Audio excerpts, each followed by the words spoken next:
I was interested in a lot of the discussion going on. I was particularly interested in listening to your exchange with Senator Haggerty, where you used the line that I've heard you use many times when he asked a question about what Congress ought to be doing. You said, and I think this is a direct quote, "We are not in the business of giving fiscal advice to Congress either way." And again, that's similar to what you've said many times.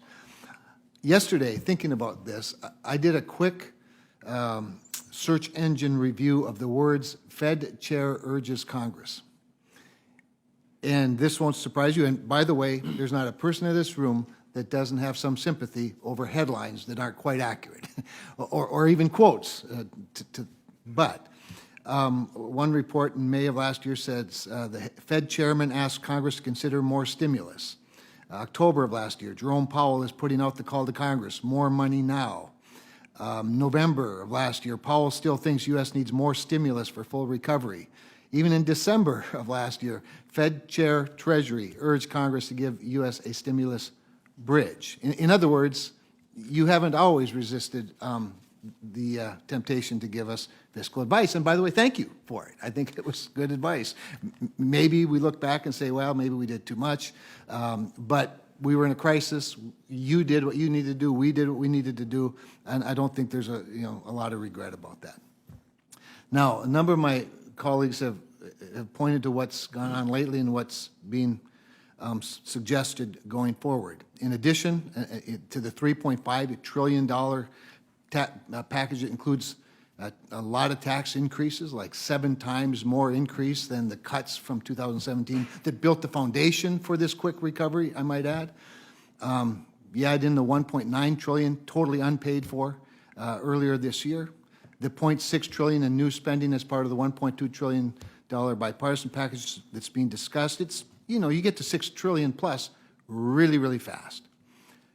What people aren't talking about is if we end up at the end of this fiscal year passing a one-year CR or something similar to a one-year continuing resolution, we're going to spend another $6.845 trillion, $3 trillion of which will be deficit spending. Deficit spending.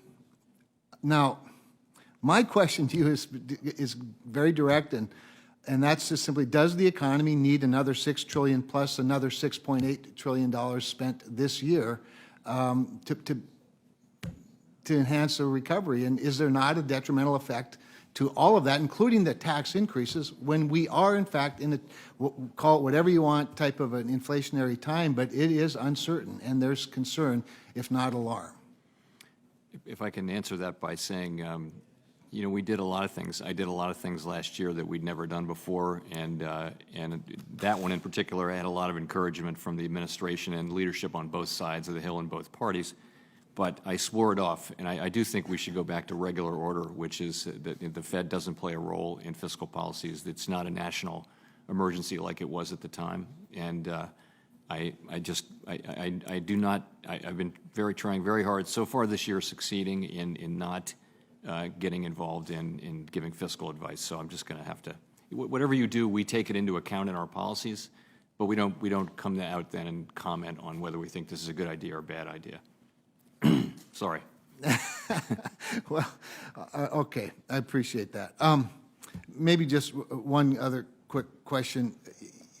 We noticed that the Fed is continuing to pour some, or pumping some liquidity through the purchases, mortgage purchases, particularly, obviously, Fannie and Freddie. I mean, is that, do you see that as continuing to be necessary? Obviously you do, or you're doing it, but why? So, as you know, we're looking at that right now. We're looking at, my colleagues and I on the Federal Open Market Committee are having a second meeting about that in a couple of weeks. And we're going to talk about the composition of our asset purchases and the path to beginning to reduce them. And I wouldn't want to judge that, but this is something that's very much on the table.